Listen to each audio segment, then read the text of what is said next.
ಬಸವರಾಜ ಬೊಮ್ಮಾಯಿ ಅವರನ್ನ ಭೇಟಿಯಾಗಿದ್ದಾರೆ ಗುತ್ತಿಗೆದಾರರು. ಬೊಮ್ಮಾಯಿ ಬಳಿ ಮನವಿ ಸಲ್ಲಿಸೋಕೆ ಬಂದಿದ್ದೇವೆ. ಬಿಜೆಪಿಗಷ್ಟೇ ಅಲ್ಲ, ಕಾಂಗ್ರೆಸ್ಸಿಗರಿಗೂ ಕೂಡ ನಾವು ಈಗ ಮನವಿಯನ್ನ ಮಾಡ್ಕೊಳ್ಳೋಕೆ ಬಂದಿದ್ದಾರೆ ಗುತ್ತಿಗೆದಾರರು. ಇನ್ನು ಕೇವಲ ಬಿಜೆಪಿಗಷ್ಟೇ ಅಲ್ಲ, ನಾವು ಕಾಂಗ್ರೆಸ್ಸಿಗರಿಗೂ ಕೂಡ ಮನವಿಯನ್ನ ಮಾಡಿದ್ದೇವೆ.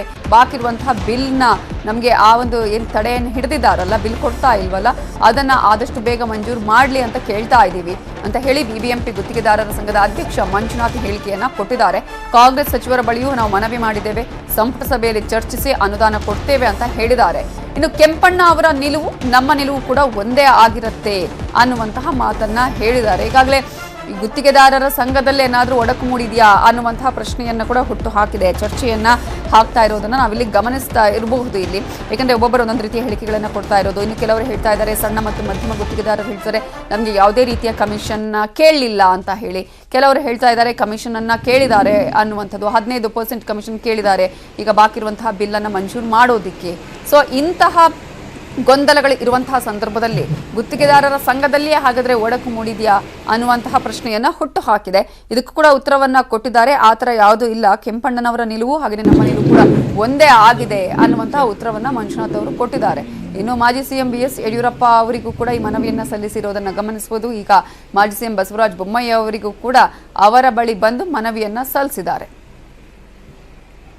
ಹಾಗೆ ಮನೆ ಕುಮಾರಸ್ವಾಮಿ ಅವರ ಬಳಿಯೂ ಕೂಡ ಈ ವಿಚಾರವನ್ನ ಮೆನ್ಷನ್ ಮಾಡಿದ್ದನ್ನ ನಾವಿಲ್ಲಿ ನೋಡಬಹುದು. ಇದರ ಬಗ್ಗೆ ಇನ್ನಷ್ಟು ಡೀಟೇಲ್ಸ್ ಕೊಡೋದಕ್ಕೆ ನಮ್ಮ ರಿಪೋರ್ಟರ್ ಕೃಷ್ಣ ಈಗ ಫೋನ್ ಸಂಪರ್ಕದಲ್ಲಿದ್ದಾರೆ. ಕೃಷ್ಣ, ಈಗ ಗುತ್ತಿಗೆದಾರರು ಯಾರು ಒಂದು ಸರ್ಕಾರವನ್ನು ಬೆಳೆಸಿ ಇನ್ನೊಂದು ಸರ್ಕಾರ ಅಸ್ತಿತ್ವಕ್ಕೆ ತರೋದಕ್ಕೆ ಈ ವಿಚಾರವೇ ಪ್ರಮುಖ ಪಾತ್ರವನ್ನ ವಹಿಸಿತ್ತು, ಅದೇ ಗುತ್ತಿಗೆದಾರರು ಈಗ ಕಾಂಗ್ರೆಸ್ ಸರ್ಕಾರದ ವಿರುದ್ಧವೇ DCM DKಶಿ ಅವರ ವಿರುದ್ಧವೇ ಆರೋಪ ಮಾಡ್ತಾ ಇದ್ದಾರೆ. ಎಲ್ಲಿಗೆ ಬಂದು ಮುಟ್ಟಿದೆ, ಏನ್ ಆಗಬಹುದು? ನಮಿತಾ, ಈಗಾಗಲೇ ಏನು ಗುತ್ತಿಗೆದಾರರು ಒಂದಷ್ಟು ವಿಚಾರಗಳ ಬಗ್ಗೆ ಪ್ರಸ್ತಾಪವನ್ನ ಮಾಡ್ತಿದ್ದಾರೆ. ಆದ್ರೆ ಅದ್ರ ಬಗ್ಗೆ ಸ್ಪಷ್ಟವಾದಂತಹ ನಿಲುವುಗಳನ್ನ ಒಟ್ಟಾಗಿ ತೆಗೆದುಕೊಳ್ಳುವಂತ ನಿಟ್ಟಿನಲ್ಲಿ ಅವ್ರು ಮುಂದಾಗ್ತಾ ಇಲ್ಲ.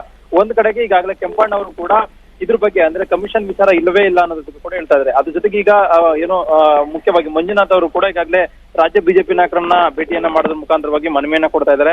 ಪತ್ರದ ಮುಖಾಂತರವಾಗಿ ಮನವಿ ಮಾಡಿದಂತ ಸಂದರ್ಭದಲ್ಲಿ ನಮಗೆ ಬಾಕಿ ಹಣವನ್ನ ಬಿಡುಗಡೆಯನ್ನ ಮಾಡಬೇಕು, ಆದ್ರೆ ತನಿಖೆ ಹೆಸರಲ್ಲಿ DCM DK ಶಿವಕುಮಾರ್ ಅವರು ನಮಗೆ ಕಿರುಕುಳವನ್ನ ಕೊಡ್ತಾ ಇದ್ದಾರೆ, ಇದ್ರ ಬಗ್ಗೆ ಧ್ವನಿಯನ್ನ ಎತ್ತಬೇಕು, ಅದ್ರ ಜೊತೆಗೆ ಮುಖ್ಯಮಂತ್ರಿಗಳಿಗೆ ಒತ್ತಡ ಹಾಕ್ಬೇಕು ಅನ್ನುವಂಥದ್ದು. ಆದ್ರೆ DCM DK ಶಿವಕುಮಾರ್ ಮಾತ್ರ ಏಕಾಏಕಿ ಒಂದ್ ರೀತಿ ಸರ್ವಾಧಿಕಾರಿ ಧೋರಣೆಯನ್ನ ಮಾಡ್ತಿದ್ದಾರೆ ಅನ್ನೋ ಬಗ್ಗೆ ಕೂಡ ಬಿಜೆಪಿ ನಾಯಕರು ಒಂದ್ ರೀತಿ ಆಪಾದನೆಯನ್ನು ಕೂಡ ಮಾಡ್ತಿದ್ದಾರೆ.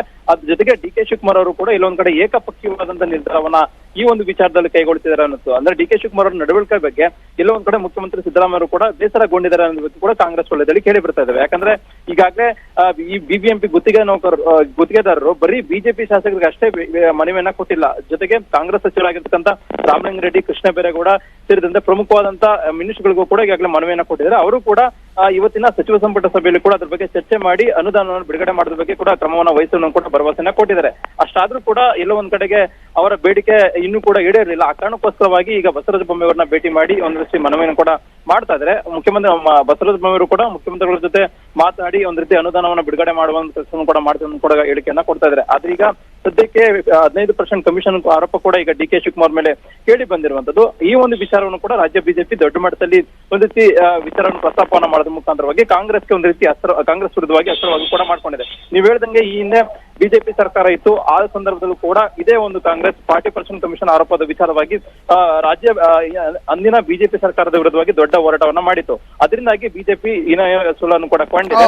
ಹೀಗಾಗಿ ಬಿಜೆಪಿ ಕೂಡ ಅದೇ ಒಂದು ವಿಚಾರವನ್ನು ಇಟ್ಕೊಂಡು ಕಾಂಗ್ರೆಸ್ಗೆ ಒಂದು ರೀತಿ ಪ್ರಾರಂಭದಿಂದಲೇ ಬಿಸಿ ಮುಟ್ಟಿಸುವ ಕೆಲಸಕ್ಕೂ ಕೂಡ ಪ್ಲಾನ್ ಅನ್ನ ಮಾಡಿರುವಂತದ್ದು. ಬರುವಂತ ದಿನಗಳಲ್ಲೂ ಕೂಡ ಜನಾಂದೋಲನಕ್ಕೂ ಕೂಡ ಸಿದ್ಧತೆಯನ್ನ ಮಾಡ್ಕೊಂಡಿರುವಂತದ್ದು. Navita, thank you Krishna ಡೀಟೇಲ್ಸ್ಗೆ.